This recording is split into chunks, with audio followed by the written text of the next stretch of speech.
Estamos con Isabel Acevedo, directora de Para Armar un Helicóptero. ¿Cómo fue tu acercamiento, la construcción, el primer acercamiento hacia Para Armar un Helicóptero? Bueno, pues yo siempre empiezo desde el inicio a contar esta historia, y es, me fui de intercambio a estudiar fuera de México. Y estando fuera de México empecé a extrañar mucho.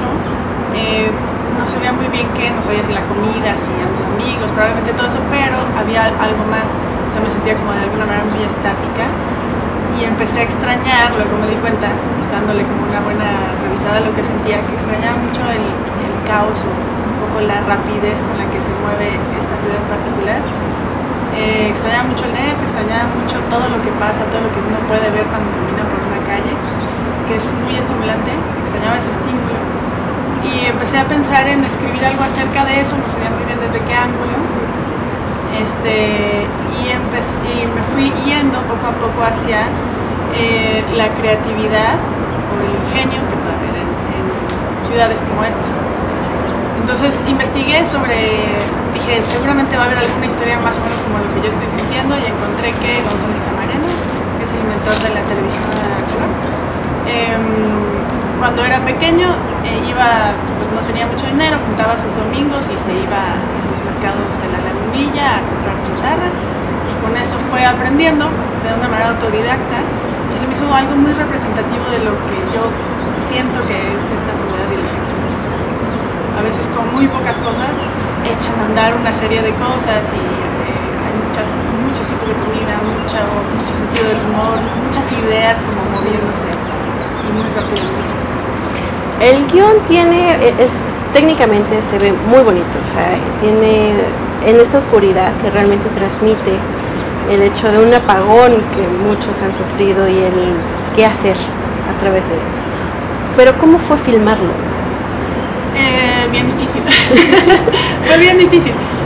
Una serie de cosas, porque yo lo quise filmar en una época muy particular del año, que es durante las lluvias. Esta ciudad se transforma completamente, se ve de otra manera, empiezan a presentarse dificultades.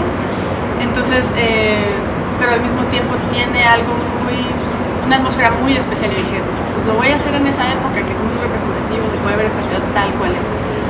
Entonces dije, bueno, pues a filmar durante lluvias, pero no fue solo eso, o sea, fue como, bueno, pues a veces llovía, a veces no, muchas veces estábamos con la cámara esperando y salía el sol.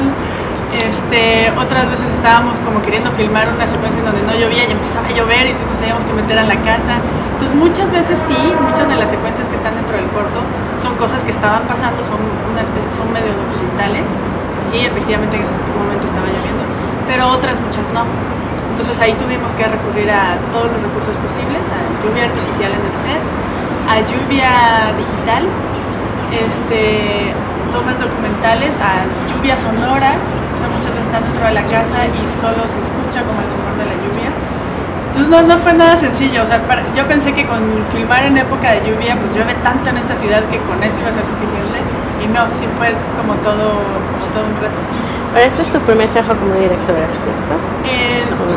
¿Cuál fue tu primer? Pues esta es mi tesis del CCC. Okay. En el CCC hacemos 4 cortometrajes.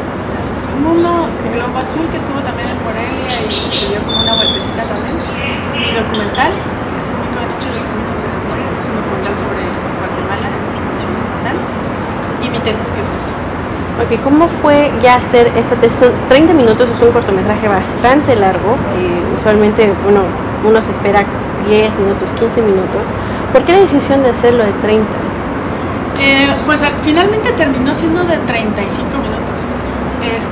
Y un poco no fue decidir hacer algo de 35 minutos, sino decidí darme mucha libertad, sino que esta era mi tesis, mucha libertad de experimentar, mucha libertad de filmar cosas documentales, mucha libertad de modificar las secuencias que ya estaban escritas luego en el set. Entonces decidí como darme la libertad de hacer lo que yo necesitara para luego comprobar y como ver en físico qué era todo eso que yo estaba experimentando, como ver el resultado y sacar conclusiones. Entonces, ante esa libertad creativa que, claro, una escuela de cine te puede dar, pues filmé, quedó el material, luego edité a mis anchas. Yo hice los 2 primeros cortes y luego León Felipe González, un editor profesional, hizo el corte final, y quedó de 35 minutos. Antes, bueno, más largo, luego fuimos quitando.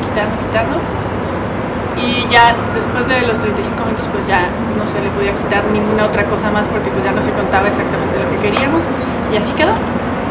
Y lo mismo, o sea, normalmente no te das el lujo de hacer un corto de esa duración porque probablemente luego no tenga salida porque difícilmente lo agarran. Y la escuela sí me apoyó, me dijo, bueno, pues que dure lo que tenga que durar, así debe ser el cine, que dure lo que tenga que durar según la historia. Y dije, bueno. Y se quedó de 35, hice mi tesis y luego resultó que justo por esa libertad y por esa improvisación que tiene el interno del corto, lo han tomado de varios festivales importantes. Hablando de los festivales, fuiste a Morelia. Fui a Morelia y fui muy feliz en Morelia. Fuiste ganadora en Morelia, ¿no? Y sí.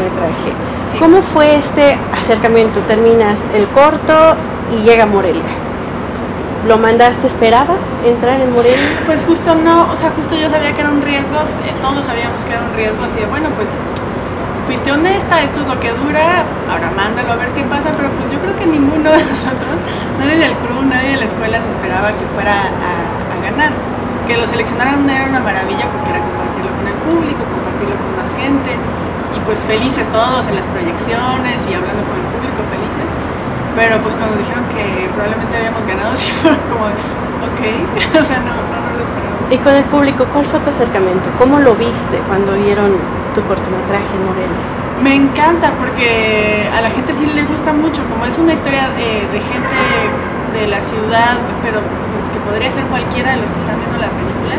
Yo siento que sí llega bastante, la gente se ríe mucho, le interesa qué es lo que está inventando Oliverio pues, con toda esta basura. Le interesa a la gente y sí le divierte y eso me gusta mucho. Al final siempre hay muchas preguntas de cómo lo hicimos, de por qué decidí ese final o de exactamente en qué lugares y qué pensó la gente de los mercados. A la gente le interesa mucho el tema y eso a mí me llena mucho. Fue tal vez la mejor parte de Morelia, poder compartirlo con la gente. Después de Morelia fue Rotterdam, ¿cierto? Y después fue Rotterdam. ¿Cómo fue el acercamiento con ellos? ¿Estuviste con el público también? ¿Viste cómo fue su reacción? No estuve en el festival, yo no estuve en el festival, pero sí supe de cómo habían sido las proyecciones. Estaba junto a otros tres, es como una programación que se llama, o sea, Spectrum Shorts. Le pusieron 4 cortometrajes latinoamericanos y eso fue bien bonito porque eran como 4. La sección más particular se llamaba 4 cortos latinoamericanos únicos. Entonces eran 4 cortos, uno brasileño, uno chileno, uno peruano y este que es mexicano, que eran muy particulares, o sea que eran muy latinoamericanos, pero a la vez eran muy específicos en la historia, como muy distintos en forma. Y eso pues se me hizo un gran halago, me gustó mucho eso. Y Clermont-Ferrand. Uno de los festivales más importantes para los cortometrajes, que literalmente es como la meca de los cortometrajes. Aquí, ¿cómo te sientes estar ahí? Súper feliz, me encanta ir a Clermont-Ferrand porque sé que hay gente de todo el mundo ahí, sé que es como tal vez una de las mejores o la mejor plataforma para cortos en el mundo. Entonces eso implica, claro, que ahí mismo lo vea mucha gente, hay salas de 1.400 personas para ver el corto.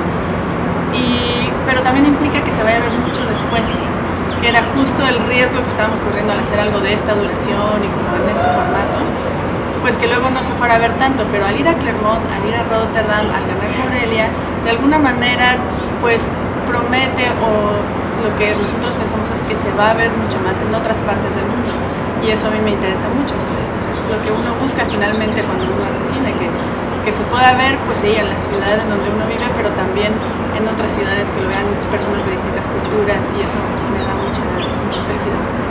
Ahora, el cortometraje tiene su nicho, es muy aclamado dentro de festivales.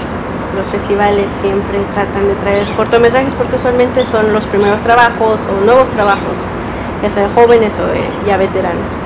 Pero dentro de salas comerciales, dentro de lo que realmente se le da a la gente, es raro ver cortometrajes, no es tan común.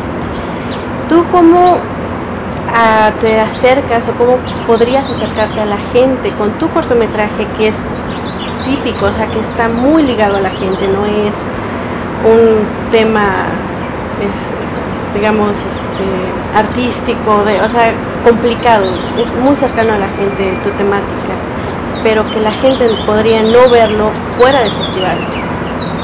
Pues una de las cosas que tengo planeada, bueno, que la debo más bien, es hacer una proyección en donde se filmó gran parte del corto, que es en el Tenis de Santa Marta, Catitla. Ahí nosotros tuvimos como nuestras oficinas en el Faro de Oriente, pues que está ahí enfrente del mercado y donde hay muchos chavos y como mucha gente que va ahí como a tomar cursos de cosas, de pronto tienen como cineclubs. Entonces la idea, ellos nos dijeron, bueno, les damos una oficina acá en el Faro, pero cuando tengan el corto, hagan una proyección acá y pues inviten a toda la gente que participó.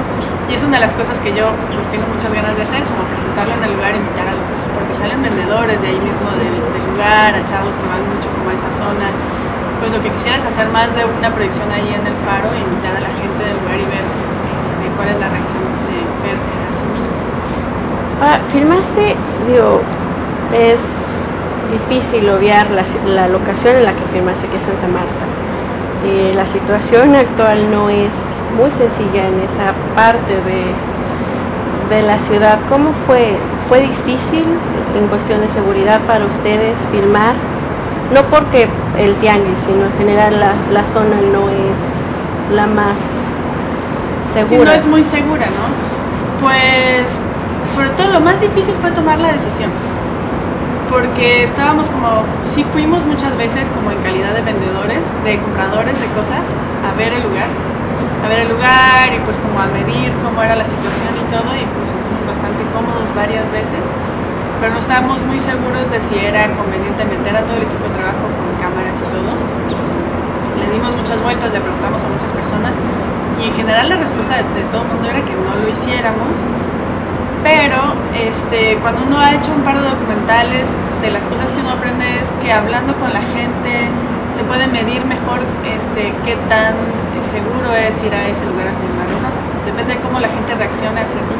Entonces lo que decidimos es ir a hablar con las personas directamente. Fuimos mi productora, mi fotógrafo, mi director de arte y yo. ¿Qué sigue después de este corto, de tu tesis? Pues ahorita ya tengo mi guión de largo. Entonces ahorita pues un poco con lo del premio mi idea es hacer pues toda la hacer scouting, casting, un teaser, una carpeta y empezar a levantar fondos para filmar lo antes posible. ¿Y tu largometraje? ¿Qué nos puedes decir? Pues es que todavía no lo he registrado ni nada, pues prefiero como ahorita. ¿Va a ser documental, ficción? Es un largo de ficción. Okay. Es un largo de ficción sencillo, con poquitos personajes.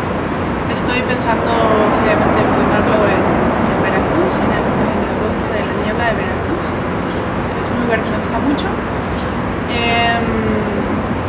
Y pues son personajes muy jóvenes, probablemente hablando del momento en el que empiezas a ser un poco más adulto, en que las cosas te golpean y te vuelves adulto y pierdes cierto empuje o cierta libertad de ser joven. Yo quiero que mis personajes al final de la historia recuperen eso, pero estoy hablando como de esa curva que representa la adultez. Y ya para terminar, con este corto, ¿qué fue lo que te dejó profesionalmente, personalmente, es hacer este corto para armar un helicóptero? Pues me dejó muchas preguntas, acerca de cómo filmar y cómo quiero filmar, lo cual es muy bueno. Claro, experimentas, tienes conclusiones positivas y tienes luego otras preguntas y cosas que quieres mejorar en el futuro, pero también me dejó mucha convicción de que sí, pues tengo la capacidad de contar una historia y que esa historia llegue a la gente. Eso es como lo que creo que me dejó este corto y pues es una seguridad que necesita, yo creo que toda la gente que está queriendo crear y contar historias, saber que sí esa historia va a llegar a gente y sí esas personas van a escuchar lo que tú tienes que decir. Para mí eso fue muy importante de este corto. Okay, muchas gracias.